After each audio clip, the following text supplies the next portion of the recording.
السلام علیکم ورحمۃ اللہ وبرکاتہ۔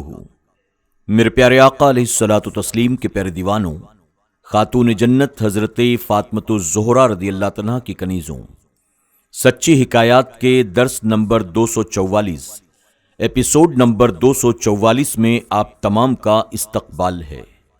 آئیے درس کا آغاز حضور اکرم صلی اللہ علیہ وسلم پر درود و سلام سے کرتے ہیں۔ الصلاۃ والسلام علیک یا رسول اللہ، الصلاۃ والسلام علیک یا حبیب اللہ، الصلاۃ والسلام علیک یا نبی اللہ، وعلی آلک واصحابک یا نور اللہ صلی اللہ تعالی علیہ وسلم۔ حکایت نمبر 820، عدل و انصاف۔ ایک دن سلطان محمود غزنوی حسب معمول دربار میں بیٹھے ہوئے تھے۔ وزراء اور عمرا دست بستہ حاضر تھے۔ آج لوگ اپنی اپنی عرضیاں پیش کر رہے تھے۔ سلطان ان پر مناسب احکام صادر کر رہے تھے۔ ایک شخص نے آ کر عرض کی، میری شکایت نہایت سنگین ہے، کچھ اس قسم کی ہے کہ میں اسے برسر دربار عرض نہیں کر سکتا۔ سلطان محمود یہ سن کر فوراً اٹھ کھڑے ہوئے اور سائل کو اپنے ہمراہ خلوت میں لے جا کر پوچھا کہ تمہیں کیا شکایت ہے۔ سائل نے عرض کیا کہ ایک عرصے سے بندگان عالی کے بھانجے نے یہ طریقہ اختیار کر رکھا ہے کہ وہ مسلح ہو کر میرے مکان پر آتا ہے اور مجھے مار پیٹ کر باہر نکال دیتا ہے، خود جبرن میرے گھر میں شب بھر دادے عیش دیتا ہے۔ غزنی کی کوئی عدالت ایسی نہیں تھی جس میں میں نے اس کے ظلم و زیادتی کی فریاد نہ کی ہو، لیکن کسی کو انصاف کرنے کی جرت نہیں ہوئی۔ جب میں ہر طرف سے مایوس ہو گیا تو آج مجبوراً جہاں پناہ کی بارگاہ عالیہ میں انصاف کے لیے حاضر ہو گیا ہوں۔ شہنشاہ عالی کی انصاف پروری اور فریاد رسی، رعایا سے بے پناہ شفقت پر بھروسہ کر کے میں نے آج اپنا حال عرض کر دیا ہے۔ خالق حقیقی نے آپ کو اپنی مخلوق کا محافظ اور نگہبان بنایا ہے۔ قیامت میں رعایا اور کمزوروں پر مظالم کر کے آپ خدائے قہار کے روبرو جواب دہ ہوں گے۔ اگر آپ نے میرے حال پر رحم فرما کر انصاف کیا تو بہتر ہے، ورنہ میں اس معاملے کو منتقم حقیقی کے سپرد کر کے اس کے بیرو و رعایت فیصلے کا انتظار کروں گا۔ سلطان پر اس واقعے کا اتنا اثر ہوا کہ وہ بے اختیار آپ دیدہ ہو گئے اور سائل سے کہا، تم اب سے پہلے میرے پاس کیوں نہیں آئے؟ تم نے ناحق اب تک اس ظلم کو برداشت کیا۔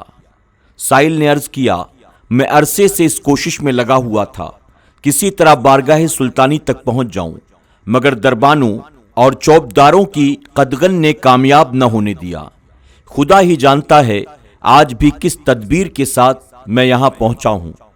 مجھ غریبوں اور مظلوموں کو یہ بات کہاں نصیب ہے کہ جب چاہیں بے دھڑک دربار سلطانی میں حاضر ہوں اور سلطان کو اپنے درد دل کی داستان سنا سکیں۔ سلطان نے سائل کو اطمینان اور دلاسا دلا کر تاکید کی کہ اس ملاقات اور گفتگو کا کسی سے بھی ذکر نہ کرنا، اور جس وقت بھی وہ شخص تمہارے گھر آئے اسی وقت مجھے اس کی اطلاع دینا۔ میں اس کو ایسی عبرتناک سزا دوں گا کہ آئندہ دوسروں کو ایسے مظالم کی جرت نہ ہو سکے گی۔ سائل نے عرض کیا، مجھ ایسے بے کس اور بے یار و مددگار کے لیے یہ کیوں کر ممکن ہو سکے گا کہ جب چاہوں بلا کسی مزاحمت کے خدمت سلطانی میں حاضر ہو جاؤں، آپ کو مطلع کروں۔ سلطان نے یہ کہہ کر دربانوں کو طلب کیا۔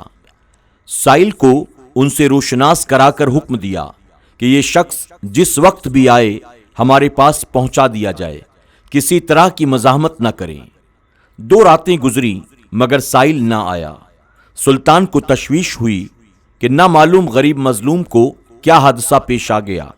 وہ اسی فکر میں گلتا تھا کہ تیسری رات کو سائل دوڑتا ہوا آستانہ شاہی پر پہنچا۔ اطلاع ملتے ہی سلطان باہر نکلے۔ سائل کے ہمراہ اس کے گھر پہنچ کر اپنی آنکھوں سے وہ سب کچھ دیکھ لیا جو سائل نے انہیں بتلایا تھا۔ پلنگ کے سرہانے شمع جل رہی تھی۔ سلطان نے شمع کو گل کر دیا اور خود خنجر نکال کر اس کا سر دھڑ سے جدا کر دیا۔ اس کے بعد شمع روشن کرائی گئی۔ مقتول کا چہرہ دیکھ کر بے ساختہ سلطان کی زبان سے الحمدللہ نکلا۔ پھر بےتابی کے ساتھ اس نے سائل سے پینے کے لیے پانی مانگا۔ پانی پی کر سلطان نے سائل سے کہا کہ تم اطمینان کے ساتھ اپنے گھر میں آرام کرو، اب انشاءاللہ تمہیں کوئی تکلیف نہ پہنچے گی۔ میری وجہ سے اب تک تم پر جو مظالم ہوئے خدا کے لیے انہیں بھی معاف کر دو۔ یہ کہہ کر سلطان رخصت ہونا چاہتا تھا کہ سائل نے دامن پکڑ کر عرض کیا کہ بندگان عالی نے جس طرح مظلوم کے ساتھ انصاف فرمایا، حتیٰ کہ اپنی قرابت اور خون کا بھی مطلقاً خیال نہ کیا، اللہ تعالیٰ آپ کو جزائے خیر اور اجر عظیم عطا فرمائے۔ اگر اجازت مرحمت فرمائی جائے تو یہ بات معلوم کرنا چاہتا ہوں کہ آپ نے پہلے شمع گل کرائی، پھر روشن کرا کر مقتول کا سر دیکھ کر الحمدللہ فرمایا، اس کے فوراً بعد پانی طلب فرمایا۔ اس کا کیا سبب تھا؟ سلطان نے ہر چند ٹالنا چاہا، مگر سائل کے اصرار پر اسے بتانا پڑا کہ شمع گل کرانے کا مقصد یہ تھا کہ مبادہ روشنی میں اس شخص کا چہرہ دیکھ کر بہن کے خون کی محبت مجھے سزا دینے سے باز رکھے، اور الحمدللہ کہنے کا سبب یہ تھا کہ مقتول نے اپنے آپ کو میرا بھانجا بتا کر تمہیں شاہی تعلق سے مرعوب کرنے کے لیے اپنی خواہشات نفسانی کو پورا کرنے کے لیے راستہ صاف کر رکھا تھا۔ خدا کا ہزار ہزار شکر ہے کہ محمود کے متعلقی کا اس شرمگاہ بےہودگی سے کوئی تعلق نہیں۔ پانی مانگنے کی وجہ یہ تھی کہ جب سے تم نے اپنا واقعہ سنایا تھا میں نے عہد کر لیا تھا کہ جب تک تمہارا انصاف نہ کر لوں پانی مجھ پر حرام ہے۔ اب چونکہ میں اپنے فرض سے سبکدوش ہو چکا تھا، تشنگی کا شدید غلبہ تھا، اس لیے میں پانی مانگنے پر مجبور ہو گیا۔ سبق: اسلام عدل و انصاف کا علمبردار ہے۔ جو حاکم سچے مسلمان ہوتے ہیں وہ اپنے کسی قریبی کا بھی لحاظ نہیں کرتے، ہر حال میں عدل و انصاف ہی سے کام لیتے ہیں۔ یہ بھی معلوم ہوا کہ مسلمان چاہے کتنے بڑے عہدے پر کیوں نہ پہنچ جائے، وہ ظلم و ستم کے کبھی قریب نہیں جاتا۔ حکایت نمبر 821 نصیحت: حضرت شفیق بلخی رحمۃ اللہ تعالی علیہ ایک مرتبہ ہارون رشید سے ملنے گئے تو بادشاہ نے عرض کیا، حضور مجھے کچھ نصیحت فرمائیے۔ حضرت شفیق نے فرمایا، خدا نے تجھے صدیق اکبر کے مقام پر بٹھایا ہے، وہ چاہتا ہے کہ تم صدق وراستی سے کام لو۔ اس نے تمہیں فاروق اعظم کے مقام پر بٹھایا ہے، وہ چاہتا ہے کہ تم حق و باطل میں فرق کرو۔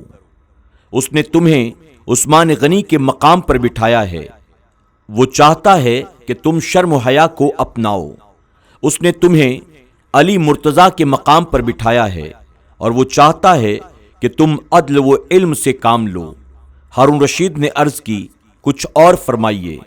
تو آپ نے فرمایا، اللہ تعالیٰ نے ایک گھر بنایا ہے جس کا نام جہنم ہے، تجھے اس نے اس کے دروازے پر بٹھایا ہے، اس لیے تاکہ تم لوگوں کو جہنم سے دور رکھو۔ اس سے دور رکھنے کے لیے خدا نے تجھے 3 چیزیں دی ہیں، مال، درہ اور تلوار۔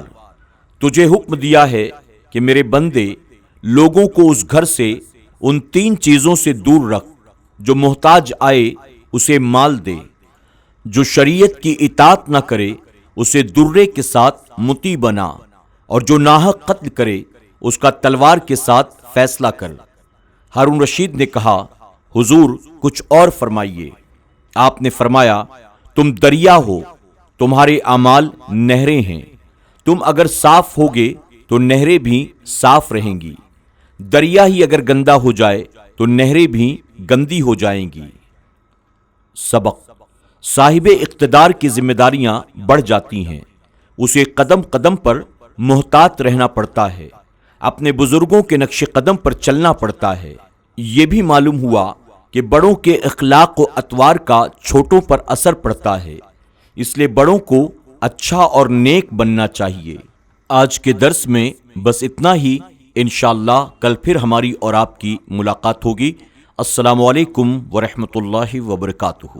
یوٹیوب پر ہمارے SDI آڈیو چینل کو ابھی سبسکرائب کریں، سچی حکایات کے تمام ایپیسوڈز کو سنیں اور نئے ایپیسوڈز کی نوٹیفیکیشن کے لیے بیل آئیکن پر کلک کرنا نہ بھولیں۔ لائک کریں، سبحان اللہ، الحمدللہ کے ذریعے کمنٹ کریں اور اس کاری خیر کا حصہ بننے کے لیے ان حکایات کو زیادہ سے زیادہ اپنے دوست احباب اور رشتہ داروں کے ساتھ شیئر بھی ضرور کریں۔